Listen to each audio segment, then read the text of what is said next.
नमस्कार मंडळी. बाजारात आता खूप छान हिरव्या पालेभाज्या यायला सुरुवात झालेली आहे आणि मुलं जर भाज्या खाण्याचा कंटाळा करत असतील तर तुम्ही त्यांना अशा प्रकारे पराठा तयार करून देऊ शकता.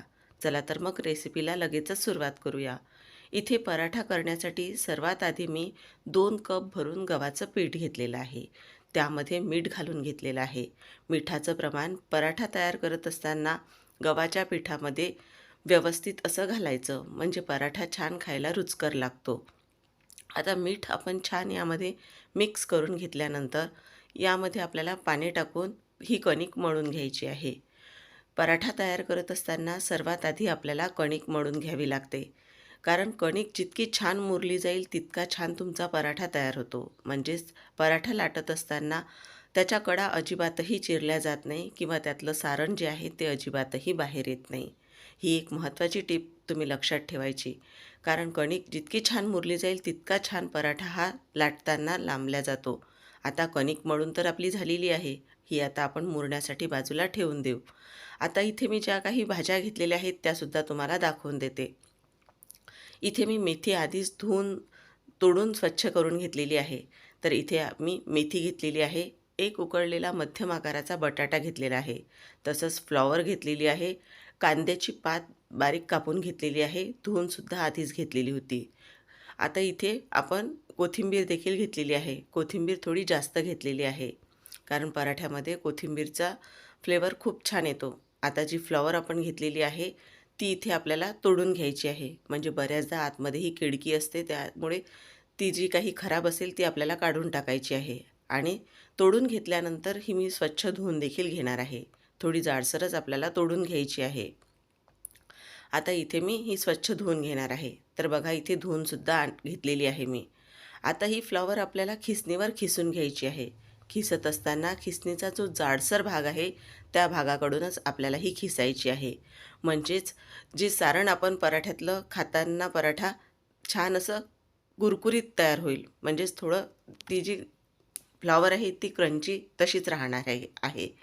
तर इथे बघा आपल्याला ही अशाच प्रकारे खिसून घ्यायची आहे.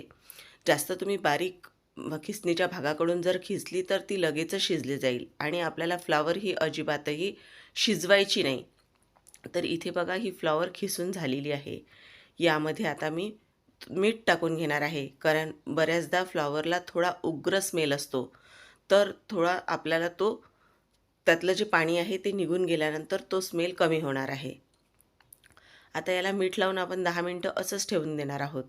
त्यानंतर पुढची तयारी बघूया. तर इथे जी आपण मेथी घेतलेली होती ती मेथी आपल्याला कापून घ्यायची आहे. तर इथे मेथी जी आपण कापत असताना किंवा कट करत असताना एक लक्षात ठेवायचं की मेथी ही थोडी कडवट असते आणि तुम्ही जर जास्त ती बारीक केली तर थोडी कडवट ती लागू शकते. तर त्यामुळे ती जास्त बारीक करायची नाही. अशाच प्रकारे कोथिंबीर देखील आपण इथे कट करून घेणार आहोत. कोथिंबीर थोडी जास्तही घेतली तरीही चालेल. पराठा खाताना खूप छान लागतो. आता इथे आपण लसूण आणि आलं छान असं आपल्याला ठेचून घ्यायचं आहे. 7 ते 8 लसूण पाकळ्या आणि एक आल्याचा तुकडा छान ठेचून घेतलेला आहे.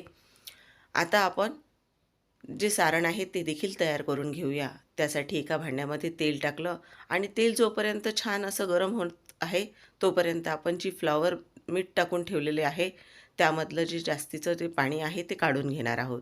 अगदी हाताने सुद्धा सहज यातलं पाणी काढलं जातं. तर मी तुम्हाला दाखवत आहे त्याप्रमाणे यातलं पूर्ण पाणी काढून घ्यायचं.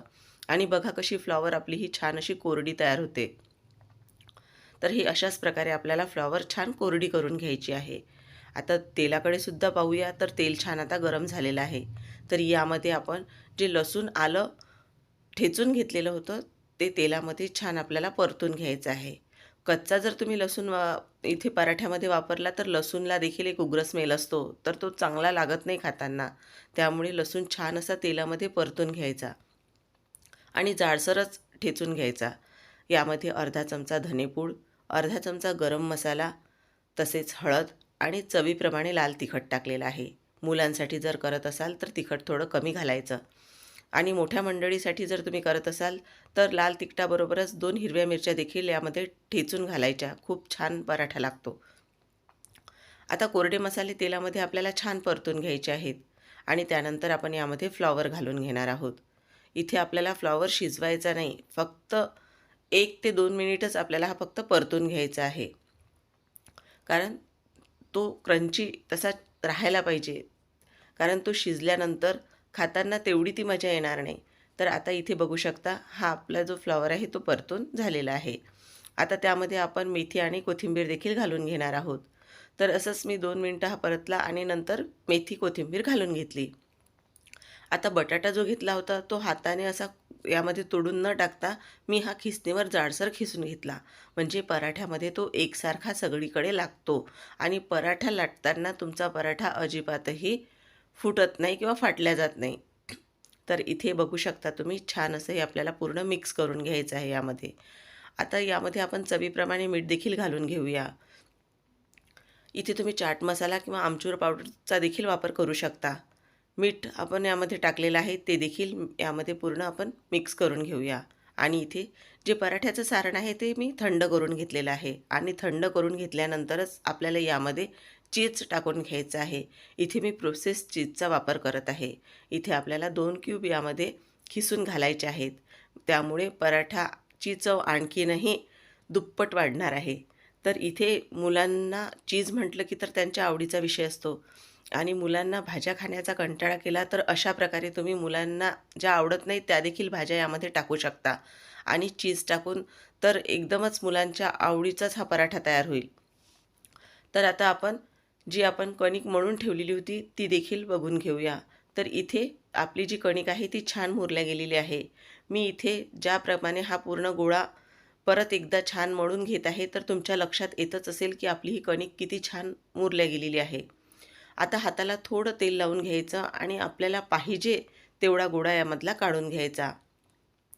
पराठे जास्तही तुम्ही असे छोटे छोटे आणि पातळ लाटले तर तेवढी ती मजा येत नाही. त्यासाठी पराठे छान असे गुबगुबीत असायला पाहिजे. पण तुम्हाला जसे आवडत असतील तसे तुम्ही करू शकता. आता हा गोळा बघा मी घेतलेला आहे यावरचा आणि याला आपल्याला छान असं पीठ लावून घ्यायचं आहे. म्हणजे पोळपाटाला हा गोळा आपला चिपकला जाणार नाही. आणि इथे बघू शकता जास्तही कणिक मळत असताना घट्ट अशी मळून नाही घ्यायची. नेहमीची आपली जी चपातीसाठी आपण मळतो तशीच मळून घ्यायची. आता इथे आपल्याला छान अशी एक चपाती इथे लाटून घ्यायची आहे. म्हणजे आता जे नवीन करणारे असतील किंवा ज्या मुलींचं नवीन लग्न झालेलं असतील त्यांना थोडं अवघड होते करायला, त्यामुळे त्यांनी ही सोपी पद्धत ट्राय करायची. तर इथे एक चपाती मी लाटून घेतल्यानंतर यावर सारण टाकून घेणार आहे. सारणही भरपूर असं टाकायचं पराठ्यामध्ये, म्हणजे कडेपर्यंत छान सारण जातं. आता मी ज्याप्रमाणे तुम्हाला दाखवत आहे त्याप्रमाणे जी चपाती आहे तिच्या दोन्ही बाजू आपल्याला अशा बंद करायच्या आहेत आणि उरलेल्या परत ह्या 2 बाजू बंद करायच्या आहेत. म्हणजे चारही बाजू मी ज्याप्रमाणे तुम्हाला दाखवलेल्या आहेत तशा बंद करायच्या. आणि आता हा पराठा छान पिठामध्ये परत एकदा आपण बुडवून घेऊ, म्हणजेच पीठ याला लावून घेणार आहोत आणि याचा पराठा आपण लाटून घेणार आहोत. जे नवीन करणारे असतील त्यांच्यासाठी अगदी ही सोपी पद्धत आहे. आता याचा आपल्याला छान पराठा चौकोनी तयार करायचा आहे आणि लहान मुलांना देखील असे वेगवेगळ्या आकारामध्ये तुम्ही पराठे तयार करून दिले तर त्यांना देखील आकार बघूनच पराठा खावासा वाटतो. तर त्यांनाही तुम्ही अशा प्रकारे वेगवेगळ्या आकाराचे पराठे तयार करून देऊ शकता. त्रिकोणी देखील तयार करता येतो पराठा. आता हा पराठा आपला तयार झालेला आहे. अशाच प्रकारे मी तुमच्यासोबत एक पराठ्याची दुसरी पद्धत देखील शेअर करणार आहे. परत एकदा मी यामधला गोळा काढून घेतलेला आहे. तर आता हा गोळा आपल्याला याची वाटी तयार करायची आहे हाताने. तर आता ज्यांना ही वाटी ही करणं थोडं अवघड आहे त्यांनी सरळ पोळपाटावर आपल्याला जेवढी मी आधी सांगितल्याप्रमाणे पुरी लाटून घ्यायची. चपाती नाही, पुरी एवढी पुरी लाटून घ्यायची आणि नंतर सारण भरायचं. आता ही तयार झालेली वाटी तुम्ही बघू शकता. आपल्याला हातावर घ्यायची आहे आणि यामध्ये सारण आपल्याला भरून घ्यायचं आहे.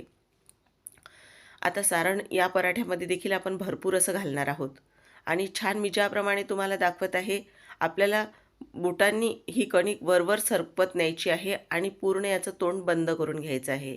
म्हणजे तोंड छान बंद असेल तर पराठा अजिबातही फुटत नाही आणि वरचा जो जास्तीचा भाग आहे तो आपल्याला इथेच दाबून द्यायचा आहे. जास्त जर असेल तर काढून घ्यायचा. म्हणजे इथे बघू शकता आता आपला पराठा कुठेच फुटणार नाही. आपण छान पिठामध्ये एक वेळ हा बुडवून घेऊन याचा पराठा लाटणार आहोत. तर आता पराठा लाटताना देखील एक महत्त्वाची टीप लक्षात ठेवायची, की पराठ्याची आपण जी वरची बाजू लाटतो, तर ती खाली आणि खालची बाजू वर असं आपल्याला 2 ते 3 वेळा करायचं आहे. तर हे कशासाठी? कारण पराठा आपण लाटत असताना त्याच्या दोन्हीही बाजू एकसारख्या अशा तयार व्हायला पाहिजे.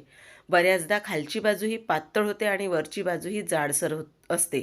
तर ते असं न होता दोन्ही बाजू एकसारख्या तयार होतील आणि पराठ्यातलं छान सारण तुम्हाला बाहेरूनच दिसेल.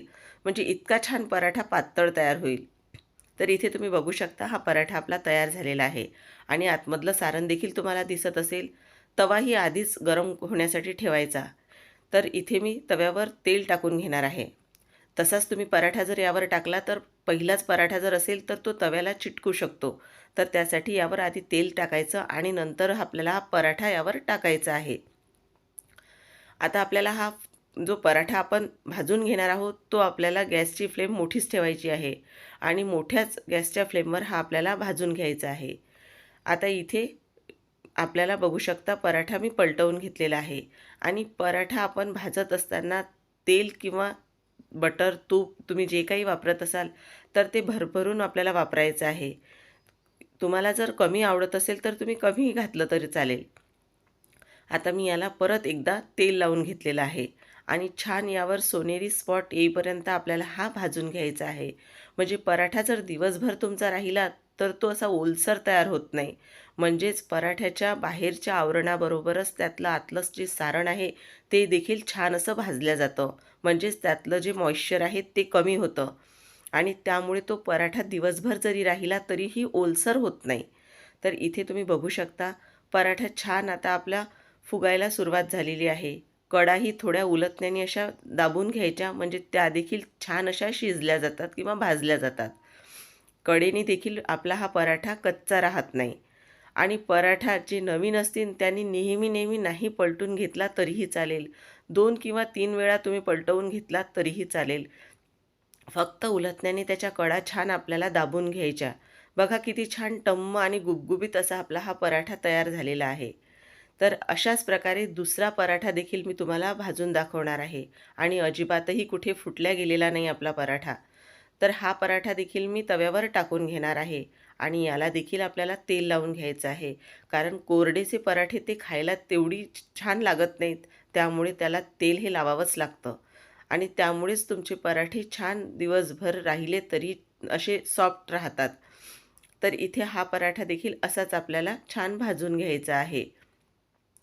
तर तुम्ही जे काही नवीन असतील करणारे, त्यांनी मी काही गोष्टी सांगितल्या त्या जर तुम्ही अशा लक्षात ठेवल्या, तर तुम्ही देखील पहिल्याच प्रयत्नात असे छान पराठे तयार करू शकता. तर बघू शकता यालाही मी असं दोन्हीही बाजूंनी छान तेल लावून घेतलेलं आहे. तर अशा प्रकारे हा पराठा देखील मी तुमच्यासोबत कशाप्रकारे भाजायचा परत एकदा शेअर केलेला आहे. आणि याच्या देखील आपल्याला छान कडा भाजून घ्यायच्या आहेत. तर मंडळी तुम्हाला ही पराठ्यांची माझी रेसिपी कशी वाटली मला कमेंट करून नक्की कळवा. व्हिडिओ आवडल्यास व्हिडिओला जास्तीत जास्त लाईक व शेअर करा आणि नवीन असाल तर माझ्या चॅनलला नक्की सबस्क्राईब करा. तर इथे आपण आता माझ्या मुलांना यावर साजूक तूप आवडते. तुम्ही बटर किंवा घरचं ताजं लोणी असेल ते देखील घेऊ शकता. तर अशा प्रकारे हे आपले पराठे आता तयार झालेले आहेत. यातलं सारण देखील मी तुम्हाला दाखवते की हे सारण आतपर्यंत किती छान पसरलं गेलेलं आहे. कडेपर्यंत छान हे सारण गेलेलं आहे. तर तुम्ही नक्की करून बघा आणि मुलं भाज्या खाण्याचा कंटाळा करत असतील तर त्यांना अशा प्रकारे भाज्याही तुम्ही खाऊ घालू शकता. तर पुन्हा अशाच उपयुक्त रेसिपीसोबत आपण भेटूया. तोपर्यंत धन्यवाद.